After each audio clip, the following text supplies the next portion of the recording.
வேண்டாம். சாமியவே மிரட்டிருக்காரு. வயிற்று தூள்வெளி பூசுறாரு. கடற்கரை போது வயிற்று வலி. உண்மை நடந்த சம்பவம் திருச்செந்தூர்ல. வயிற்று வலி விட்டுச்சு. அவர் எழுதியதான் கந்த சஷ்டி கவசம். துதிப்போருக்கு வல்வினை போம், துன்பம் போம், நெஞ்சில் பதிப்போருக்கு செல்வம் பழித்து கதித்தோங்கும், நிஷ்டையும் கைகூடும் நிமரர்கள் கந்த சஷ்டி கவசம் தனி. இது வீட்டுல ஒழிச்சதுன்னா வீட்டுல கெட்ட சக்தி வராது. நம்ம பூமியை சுத்தி 2 சக்தி சுத்திட்டு இருக்கு. அது வந்து பாசிட்டிவ் வைப்ரேஷன், நெகட்டிவ் வைப்ரேஷன். நம்ம வீட்டை சுத்தி 2 சக்தி, பாசிட்டிவ் நெகட்டிவ். இது நேர்மறை எதிர்மறை. நம்மளை சுத்தி பாசிட்டிவ் நெகட்டிவ், நேர்மறை எதிர்மறை. நம்ம வீட்டுல கந்தசக்தி ஒழிச்சதுன்னா அந்த எதிர்மறை சக்தி வெளியே போயிட்டு நேர்மறை சக்தி உள்ள வந்துடும். அதுக்காக தெய்வம் வெள்ளிக்கிழமை மகள் வீட்டுல சாம்பிராணி போடுங்க, வீட்டுல விளக்கு ஏத்துட்டா சாமி கும்பிடணும், வீடு வாசல்ல வந்து மொழி விடுங்கன்னு சொல்லுவாங்க. அப்ப சாணி போட்டு போடுவாங்க. சாணமே வீட்டுக்கு சாணம் போட்டாலும் வீட்டுக்கு மகாலட்சுமி வந்துருவாங்க. இப்ப அதெல்லாம் இல்ல. சும்மா மஞ்சள் தெளிச்சு வெறும் வாசம் தெளிக்காம மஞ்சள் தேய்ச்சி மஞ்சள் தண்ணியை கலந்து வாசம் தெளிச்சுங்க. சாணம் தான் சாணம் போடுங்க, மகாலட்சுமி வீட்டுக்கு வந்துருவாங்க. தெய்வ சக்தி நேர்மறை சக்தி உள்ள வரும். அதனால அப்படிப்பட்ட முருகனை நீங்க முருகன் வச்சிருக்கீங்க. அந்த முருகனை தெரிஞ்சுக்கணும்ல. கந்த புராணம் 2 மணி சரிங்களா? கதாநாயகன் ஒரு வில்லன் இருக்குல்ல, கதாநாயகன் முருகப்பெருமான். வில்லன் யார்? நாரதரா? இல்ல, அவர் வந்து சூரபத்மன். அவர் தான் வந்து என்ன பண்றாரு? அசுரன். ஆசை வந்து எல்லாருக்கும் ஒரு ஆசை வரும்ல, அவருக்கு ஒரு ஆசை, எல்லாரும் அடிமையாகணும். 33 கோடி தேவர்கள், பிரம்மா, விஷ்ணு, சிவன், யமன், நாரதர் எல்லாருக்கும் அடிமையாகணும்னு சிவன் நோக்கி கடுமையான தவம். சிவன் காட்சி கொடுக்கவே இல்லை. சிவன் எனக்கு வந்தது ரொம்ப சந்தோஷமா இருந்துச்சு, ரொம்ப அழகா இருந்துச்சு. லிங்கம் எனக்கு ரொம்ப பிடிக்கும். இந்த மாதிரி கோயில்கள் வந்து தம்பி சொன்னேன், ரொம்ப அழகா இருக்கு அப்படின்னு. சிவன் காட்சியை கொடுக்கல. பார்த்தாரு சூரபத்மன், உன்னை பார்க்க வரவழைக்கிறேன்னு யாகத்தை வளர்த்து நெருப்பு வச்சு அது உள்ள கைகாலாம் வெட்டி உள்ள போட்டு குரல் இறந்து கட்டு உள்ள போட்டு சாம்பலாயிட்டார். அவரே சாம்பலாயிட்டார். அப்பதான் சிவன் பார்க்கிறார், இப்படி ஒரு பக்தனா நம்முடைய ஜடாமுடி அவிழ்த்து விட உடனே இறங்கிடுவாரு சிவன். ஜடாமுடி அவிழ்த்து விட ஜடாமுடி கங்கை அந்த சாம்பல் அப்படி ஊடு விடுவாங்க. நம்ம செத்து போன சாம்பல் கங்கையில கிடைக்கிறோம்ல, அது மாதிரி சூரபத்மனுக்கு உயிர் வந்துச்சு. எதிர்த்து நிற்கிறார். காசிவருக்கு மாயைக்கு பிறந்த சூரபத்மன் அழிஞ்சு, எனக்கு நீ உடம்பு கொடுத்துருக்க, உசுறு கொடுத்துருக்க, நான் கேட்கலாம் கொடு. சிரிச்சார சிவன், என்னடா வேணும்? எல்லாரும் அடிமையாகணும். 33 கோடி தேவர்கள், பிரம்மா, விஷ்ணு, சிவன், யமன், நாரதன் முதற்கொண்டு நெத்தில கை வச்சார் சிவன். சக்தி நீக்க சகலம் உனக்கு அடக்கம். சிவன் சிரிச்சார். சூரபத்மன் என்ன பாக்குற? சாகாவரம் பெற்றவன் நான் மட்டுமே, எனக்கு மரணம் என்பது கிடையாது. சிவனுக்கு பட்ட மரணம் என்பது கிடையாது. பூமிக்கு பிறந்த ஒவ்வொரு ஜீவராசி மரணம் தள்ளா யார் உன்னை அழிப்பது? இதை எவனையும் அடிமையாகி கேட்க. அப்பதான் கேட்டார் சூரபத்மன், அருவமாகி உருவமாகி உன் நெற்றிக்கல் எவ்வளவு வருகணும்? கடலில் கருவாகி, கடல் நெருப்பிலே உருவாகி, புனல் தண்ணீரை உருவாகி எவன் இருக்கணும்? அவனை நீ அழிக்க வேண்டும். அந்த சூரபத்மனை அழிப்பதற்காக வைகாசி விசாகத்தன்று பௌர்ணமியில் தோன்றியதான் முருகப்பெருமான் சிவனின் நெற்றிக்கல் ஆர்த்தி பொரியா வந்துட்டாரு. அந்த வேலையை முடிக்கல. அவருக்கு வந்து வந்தது தாமரைகளாம் ரொம்ப இருக்கு, சுத்தமா சொல்றேன். வந்துட்டார். அந்த வேலையை முடிக்கணும்ல. ஐப்பசி மாசம் அம்மா சக்தியில போய் வேலை வாங்கி சூரபத்மனை அழிக்க போறார். மனம் வரவில்லை. தெய்வங்கள் அழிப்பவர்கள் அல்ல, ஆணவத்தை மட்டும் அழிப்பவர்கள். ஆணவத்தை மட்டும் அழித்து சேவலாக மயிலாக வைத்துக் கொண்டு இந்த மூலத்தை முருகப்பெருமான். இது கந்த புராணத்தில் 2 வரி. நான் சொன்னதற்காக அமைதியாக கேட்ட அத்தனை பேருக்கும் உங்கள் பொற்பாலும் தொட்ட நன்றி, நன்றி, நன்றி, வணக்கம். அப்படிப்பட்ட முருகப்பெருமானை வணங்குவள் நான். இனி வரும் காலங்களில் கொஞ்சம் பூமி சாஞ்சிச்சு, எல்லாமே அதிகமா தான் இருக்கும். அதுல வாழ நம்ம கத்துவோம். பிள்ளைகளுக்கு சொல்லி கொடுத்துருங்க, எப்படி வாழணும் பிள்ளைகளுக்கு சொல்லி கொடுத்துருங்க. அதை போய் போராட முடியாது. மலையில போய் நம்ம போராட முடியுமா? ஏன்னா புடையை பிடிக்கலாம், மழையை நிப்பாட்ட முடியுமா? நிப்பாட்ட முடியாது. வெயில் அடிக்கிறதா ஏசியை கொண்டு உள்ள இருக்கலாம், வெயில் அடிக்காதுன்னு சொல்ல முடியுமா? முடியாது. பஞ்சு போது தடுக்க முடியாது. அதுக்குள்ள வாழ நம்மளை தயார்படுத்திக்கணும். அதனால இனி வரும் காலங்களில் உலக மக்கள் நலமோடு வாழணும், எல்லாரும் நோய் இல்லாமல் இருக்கணும், பெண் சிசுகள் பாதுகாக்கப்பட வேண்டும், வரும் வருடங்கள் நல்ல வருடமா இருக்கணும், எல்லாரும் நல்லா இருக்கணும், விவசாயம் பெருகணும், விவசாயிகள் மதிக்கப்படும் என்று கூறி முருகப்பெருமானை வணங்குவோமா? முருகா.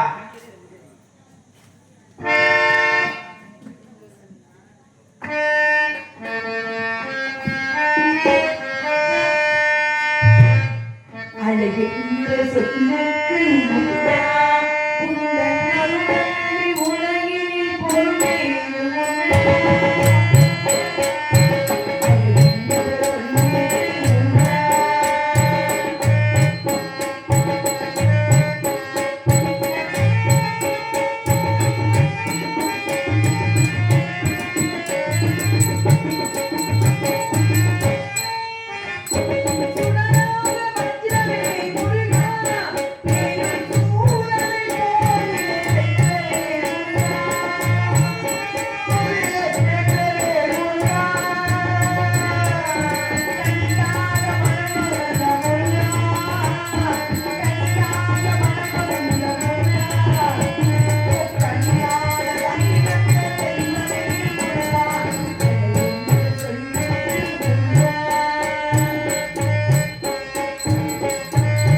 தாய்க்கும் நன்றி. கை தட்டினா இதயத்துக்கு ரொம்ப நல்லா நல்லா பாருன்னு சொல்றேன். சரிங்களா? நம்ம வீட்டில் வந்து நம்ம முன்னோர்கள் வந்து சொல்லி வச்ச ஒவ்வொரு சாஸ்திரத்திலையும் சம்பிரதாயத்திலையும் அறிவியல் இருக்கு. அது வந்து மருத்துவம் இருக்கு. அது உங்களுக்கு தெரியாது. கொஞ்சம் உள்ள நீங்க ரிசர்ச் பண்ணீங்க எல்லாமே தெரியும். நம்ம வீட்டுல இருக்கிற வீட்டுக்குள்ளேயே வந்து மருத்துவம் இருக்கு. நம்ம வீட்டுக்குள்ள நம்ம கோயில்ல மருத்துவம் இருக்கு, அறிவியல் இருக்கு, அது வந்து விஞ்ஞானம் இருக்கு, எல்லாமே இருக்கு. கொஞ்சம் கொஞ்சம் கொஞ்சம் மட்டும் சொல்றேன். ஏன்னா மழை பெஞ்சுக்கு அடுத்த டக்குன்னு முட்டலாம். ஒரு மனிதன் சொல்றது திருக்குறள். திருவள்ளுவர் 1330 குறள். ஆனா வந்து அவ்வளவு நம்ம படிக்க வேணாம், நமக்கு நேரம் இருக்காங்க. படிச்சா ரொம்ப நல்லது, படிக்க நேரம் இல்லை. ஒரு 3 விஷயம் மட்டும். அறம், பொருள், இன்பம். அறம் 3 விஷயம் தான் சொல்லிட்டு போயிட்டாரு. பொருளை பத்தி பேச வேணாம். பொருள் யாருக்கு இல்லை? பணம் எல்லாருக்கும் இருக்கு. பணம் யாருக்கிட்ட இல்ல?